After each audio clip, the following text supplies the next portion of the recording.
Hi, I'm Michael Courage and welcome to Design Santa Barbara.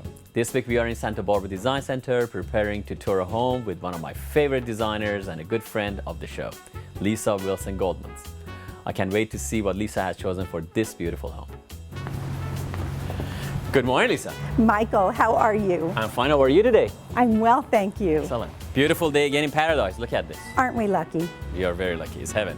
And welcome to the jewel of Garden Street. This house is iconic. I mean, everybody knows it. It's the doghouse. It's the doghouse. The house on the corner of Mission and Garden with Lucky in the front yard. Beautiful. And I always wanted to go in and see what it's about. Well, I'm so excited to show you what we've done. Love to see it. Follow me. Look how pretty. God, looks beautiful.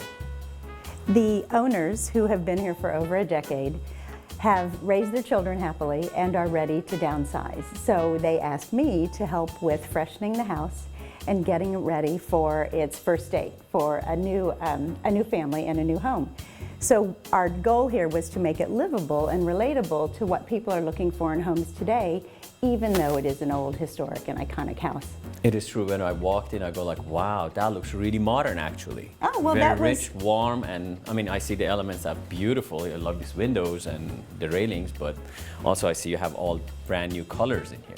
I think that that's the point that needs to be made, that old homes can live on, and they can be adapted to current market conditions and what people look for today, how young families live, or just a family that has a lot of people that needs to be housed for a second home or a vacation home. Now, you're a master of transition. This is amazing, beautiful. I mean, I hadn't seen it before, but right now it looks just dashing. You want to walk in here and buy this thing. Well, that's the whole point. It's wonderful. All right. Oh, I love the rug down here. This came from you. I know. It's beautiful. Actually, it lights up the whole area. And the point about the rug is that it's an old type of pattern, but it's in newer, fresher colors. The colors that are relating more to what today's buyers are looking for. It just drags your eye, takes it to the other side. It's beautiful sitting area created there, just very warm, rich. It's a huge foyer with a dining room on one side and a living room on the other side. And we just want to see light and air and space. The key to staging is taking out somebody's personal home movie and making room for a new person to see their home movie in this space. And what I like about you just make it a little more transitional look. That is not I mean, I'm used to this thing, which other designers or other people I have seen a lot, they take a round table in the middle, put a vase on it. That's just like redundant and actually makes the space look smaller. What you have done here, you just opened up the whole space and made it a lot warmer. Thank Very you. nice. Thanks. This first thing you see, just beautiful. Well, let's go to the living room. Let me show you the really beautiful space. Wonderful. The living room is so big and bright. The thing I love about old homes is the attention to detail with the crown molding and the fireplace surround and the beautiful symmetry of a left and right room with a central fireplace. People are often thinking, I just need two sofas in front of the fireplace, but that eliminates walking into the room, it eliminates getting to other rooms. So what we did to show the versatility of the room is seating for 16. Very true. And as people often want to have, instead of a huge meeting with 8 people trying to talk, seating vignettes. So we've done in the front of the room a sofa, another smaller sofa, a chair next to it, 2 stools, and a chair at the fireplace that you can also turn around, another ottoman. You know, we've talked about my love of ottomans. Very smart. This makes the room versatile because you can have a group of people here, you can have people at the fireplace, and then if we go this way, we'll see the other side of the living room, and then I can peek you into the office. I love to see that, and I agree with you. Many houses I go, they have the 2 sofas facing each other, and they have a dilemma what to do, that side or this side. They put a game table, maybe that side, and they call that corner a nook, reading nook, but they never use it. This is very smart, and you know, and that's why you're worth the big bucks. But what we've done on this side is another sofa because we're balancing the mass of the wall, and then a seating area in front of the French doors that don't need to be open. People also struggle with that when there's a home, in new homes especially, they build a bunch of French doors and they're pretty, but then where does the furniture go? Absolutely. You don't have to use every French door in your house. They're for light, which is wonderful. If you want access, great, but often you don't need it. So we've made a seating area here, and I think what's also an interesting thing to do is the rug in the foyer works well with this rug, but it's not matching. It works really well with this rug that brings in just a little bit more punch.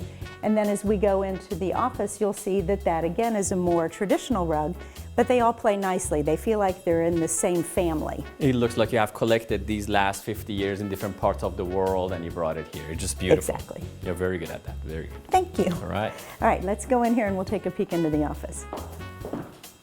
One of my favorite things about this room is the amount of windows and light that you have and the versatility of the room. It can be a game room, it can be an office, yet the privacy combined with the light is really unusual, and the north view to the mountains is just so pretty in here. It's one of my favorite rooms.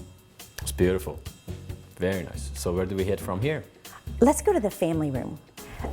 Michael, even though the homes, all 5 of these, were built in 1904, it's been remodeled to the highest standards. Everything's plumbing, electrical, everything's new, and it's, again, why it lives so well for today.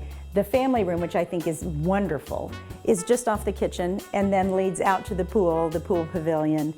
I love the light and air again in here. It's quite airy and light, you're right. It's just all these windows just make it so amazingly rich and warm. And you look at the view, it's just beautiful. It's very nice. Just really comfortable. It's a huge room, so you can do a lot of things. We have a seating area, a playing games area, and of course, in any home, the pass-through, like where do you get? I always call it the 101, the 405. Where are your passageways? And don't block that with furniture, because then you'll trip over every time you walk into a room. Very true. Very beautiful. I love this. Let's go through to the kitchen and then out to the dining room. Let's do it. Okay.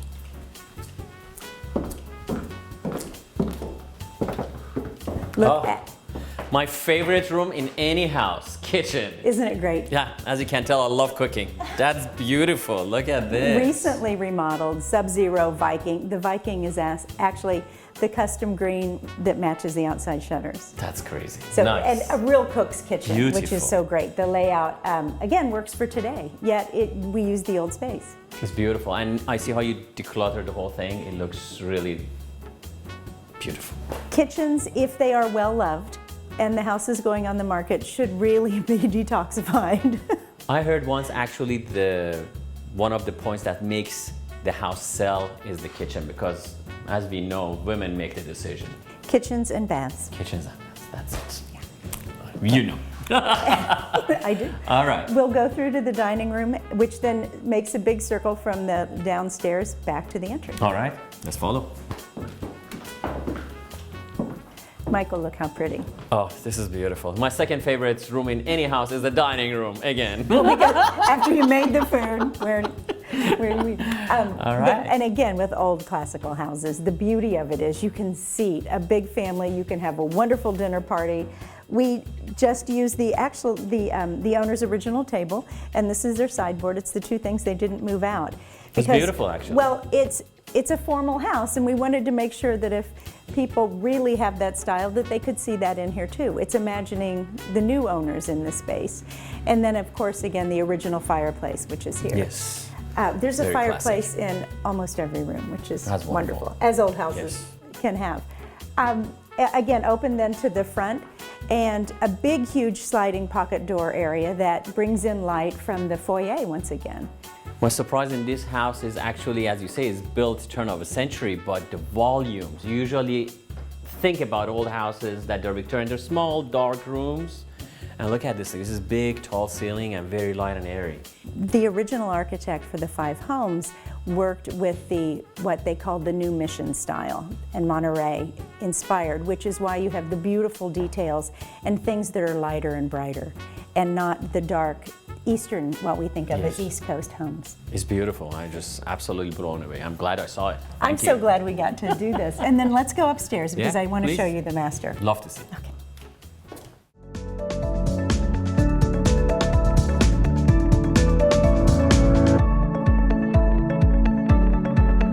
Stay tuned. There is more Design Santa Barbara after the break.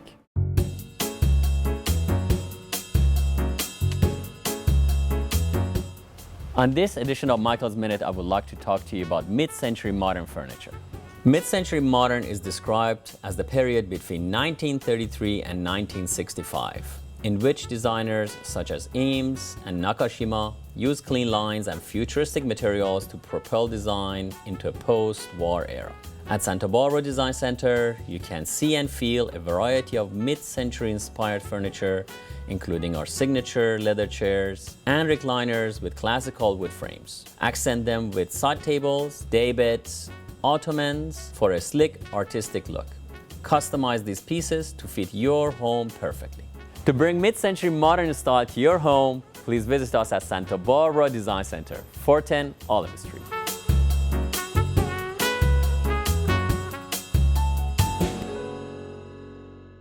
Welcome to Rugs & More. We provide the West Coast with the most comprehensive collection of new, oriental, and antique rugs. Rugs are solid art investments and often become cherished family treasures. Our limitless inventory will warm up your home. Exotic or traditional, tribal or modern, our rugs weave stories through intricate patterns, compelling colors, and touchable materials. #1 in Santa Barbara for over 20 years. Visit us today at Rugs & More, 410 Olive Street in Santa Barbara.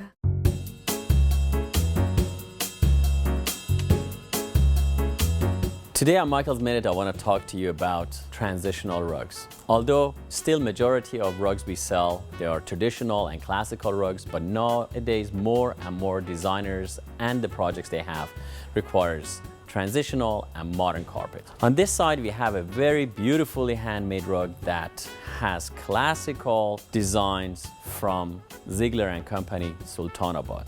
On this side, we have an Uşak design. Uşak is a town in Turkey that originally made classical Turkish designs from 1,000 years to today. They're still making them. This particular one has a classical design, but has all the colors of today's interior. So it's beige with a little bit of eggplant color and gray in it. To see thousands of transitional, modern, and classical rugs, come to Santa Barbara Design Center, 410 Olive.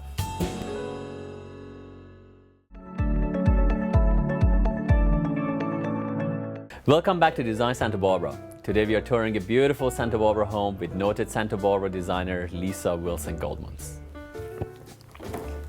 Michael, what I want you to see as we go up the stairs are these gorgeous Mission Revival style windows again.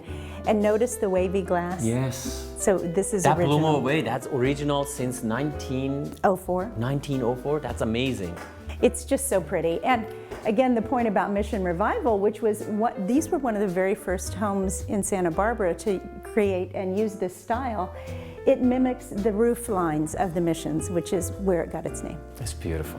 Very nice. Learned something today. Michael, this landing is, I think, important in old homes to remember why we had these spaces. Now they've become great places to sit, to read, to do your homework. This is where they unpacked their luggage. Oh, really? Oh, okay. The reason this is so large and it feeds off all 4 bedrooms up here is because your steamer trunks would have come up here and they would have been placed and unpacked into all of the closets. Oh, that's very interesting. I was actually wondering always why they have such a big landing. What do they do here? I mean, if it's nowadays, you put the jukebox over there and you put a TV here. But well, today you can, because we don't really travel with steamer trunks anymore. Very true. It's beautiful though. You did a fabulous job. Thanks. It looks very, again, open, very light, very airy. We painted white and cream because it's just very soothing and it's very neutral. So I would suggest never painting a room red if you're trying to sell your house, because that's a color that sometimes can be a little abrasive to people. A green? How about a dark green? No. No. Okay. Let me show you the bedrooms, and I want to start with the master because it's Love beautiful. To see it. Yes, and I kind of like had a glimpse. You did a little bit something different out of the box again. Yeah. All right, let's see it. So again, like what we were saying, is old house but new thoughts. And we put the bed in the prominent position in this very big, large master that has 2 fireplaces. And the sitting room would really now, I think, be used and can be used as an amazing master walk-in closet if you close off the arched doorway. That's what we've shown. We've got a lounge chair and we've got a steamer trunk, harkening back to the whole idea of the house. But this room closed off would be an amazing master closet. Again, you did a wonderful job. Usually people would have put the bed against the wall and there's no wall for it. You're genius. Not in the prettiest room, so why not do it this way? It's beautiful. And you know, you get up in the morning and look outside, it's heaven. I love this room because of the light and bright air and this half turret that you see from the outside. And again, a fireplace in every room. I mean, who wouldn't want a fireplace in one of your bedrooms? What an incredible home. I love Leesa's style, and as always, she has created a beautiful space for the owners of this home. Stay tuned. There will be more Design Santa Barbara after the break.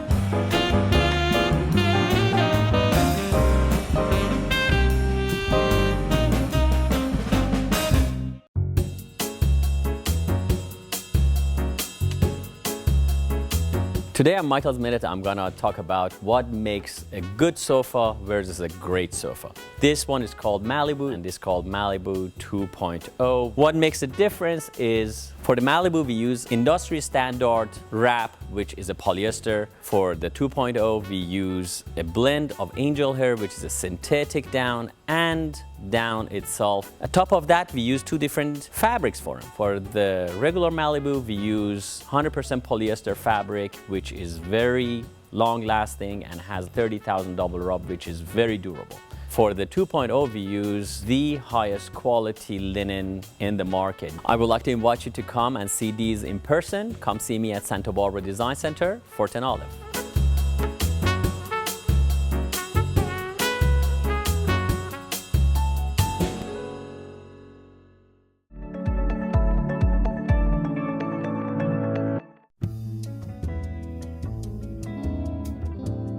Once again, we have my dear friend Leesa on our Design 411, and we had few questions from the viewers, which I'm gonna ask her. Leesa, how do you approach taking a home that was built 50 or 100 years ago and bring it into today's present era designs? Well, I think we've certainly seen what to do with an older, very traditional home in this walkthrough. I think the person who buys a home or the person who has a home that's 50 years old, which is a little bit younger than me, so mid-century, it needs to honor the home, but it also has to live for their lifestyle. So there's no hard and fast rule. You don't have to have a mid-century modern house that is filled with mid-century modern furniture. You can have a mid-century modern house that's filled with transitional furniture, as we did with this house, a very old home, 1904, that has things that are very current. Very true. That's actually, it looks like it was built yesterday. It's very nice. So the other question was, how do you blend antiques and family treasure with new items? That goes, again, pursuant to that conversation. So many clients have family treasures, and they should. Those should be really celebrated and honored. I think the trend is moving away from everything being modern or everything looking the same, everything being of an era. I love mixing pieces. With my design clients, we do that frequently. I like, as we saw in the dining room here, an older table with newer chairs.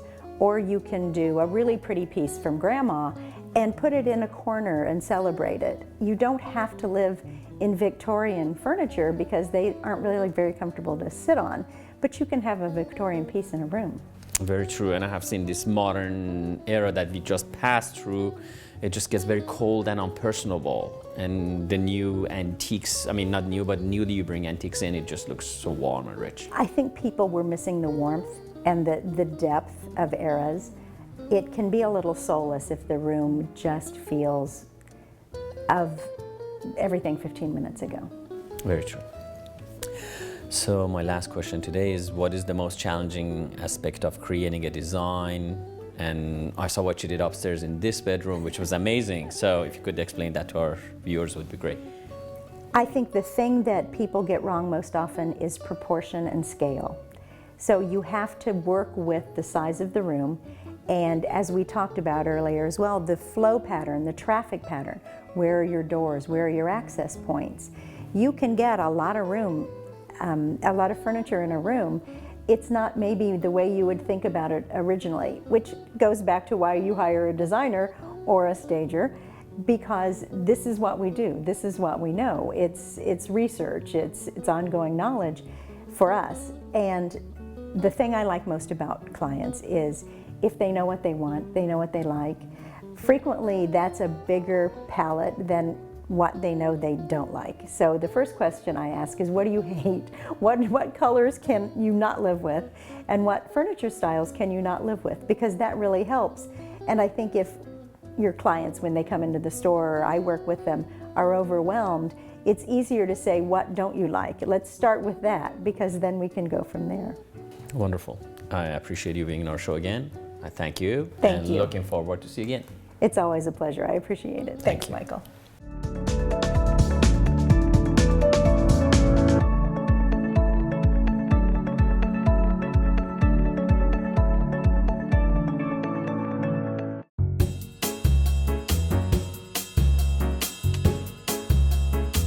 This week on Michael's Minute, we are going to talk about rug cleaning and restoration.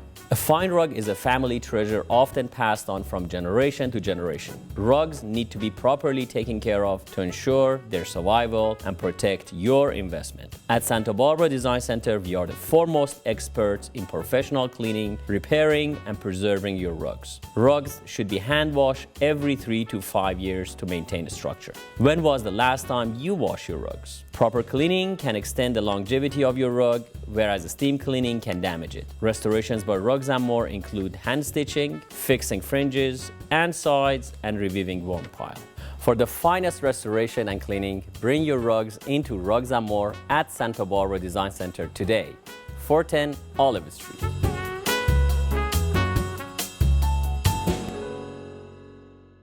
Welcome to Rugs & More. We provide the West Coast with the most comprehensive collection of new Oriental and antique rugs. Rugs are solid art investments and often become cherished family treasures. Our limitless inventory will warm up your home. Exotic or traditional, tribal or modern, our rugs weave stories through intricate patterns, compelling colors, and touchable materials. #1 in Santa Barbara for over 20 years. Visit us today at Rugs & More, 410 Olive Street in Santa Barbara.